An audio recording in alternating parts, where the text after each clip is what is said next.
14 থেকে 21 জুলাই পর্যন্ত চলছে অরণ্য সপ্তাহ। এর মাঝেও বেসরকারি নানান উদ্যোগে পালন করা হচ্ছে বন মহোৎসব।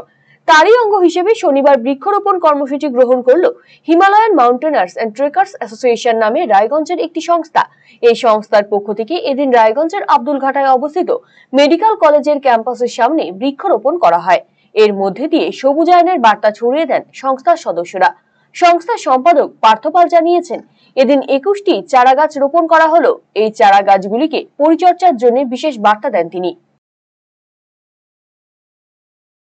আমরা সকলেই জানি 14 থেকে 21শে জুলাই অরণ্য সপ্তাহ। আমরা এই অরণ্য সপ্তাহে হিমালয়ান মাউন্টেনিয়ার্স অ্যান্ড ট্রেকার্স অ্যাসোসিয়েশনের সকল সদস্যরা মিলে আজকে 19 তারিখ এই সকালবেলা বৃক্ষরোপণ কর্মসূচি পালন করছি। আমরা স্থানীয় আব্দুলঘাটা যে মেডিকেল কলেজের সামনে যে রাস্তা, আমরা জানি এই রাস্তা তৈরির সময় দুদিকের গাছ কিছু নষ্ট হয়েছিল, সেই জন্য সেই রাস্তার দুদিক দিয়ে আমরা বৃক্ষরোপণ করছি, যাতে এই যে নতুন রাস্তার যে মাটিগুলো যেন রাস্তাটা ঠিক থাকে এবং গাছ বড় হয়, পরিবেশ যে অক্সিজেন পরিবেশে পুনরায় যে আবার পাবে, পরিবেশ রক্ষা হবে।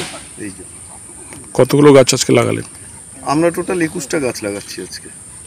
রায়গঞ্জবাসীদের জন্য সুখবর, যারা দীর্ঘদিন ধরে জয়েন্টের ব্যথা এবং হাড়ের সমস্যায় ভুগছেন তাদের জন্য রায়গঞ্জ দিশারিতে আসছেন আর.এন. টেকর হাসপাতালের জয়েন্ট রিপ্লেসমেন্টে ভারত বিখ্যাত অস্থিরোগ বিশেষজ্ঞ doctor Barun Dutta, MD, DNB.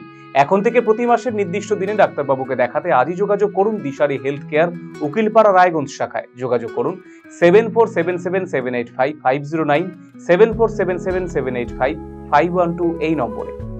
পাহাড় থেকে জঙ্গল, তরাই থেকে ডুয়ার্স, দক্ষিণ থেকে উত্তর, প্রাকৃতিক সৌন্দর্যে ঘেরা উত্তরবঙ্গ। শিকড়কে আগলে বদল আনবো আমরা। হবে এই বদল। বদল কি চান আপনিও? আমি দিব্যেন্দু সিনহা, জলপাইগুড়ি থেকে থাকছি এই বদলের দিনে। আমি সুশ্রী সেনগুপ্ত, শিলিগুড়ি থেকে থাকছি এই বদলের দিনে। আমি সঞ্জয় দাস, ডুয়ার্স থেকে থাকছি এই বদলের দিনে। আমি পাপড়ি ভৌমিক, শিলিগুড়ি থেকে থাকছি এই বদলের দিনে। কবে হবে বদল জানতে চোখ রাখুন RCTV সংবাদে।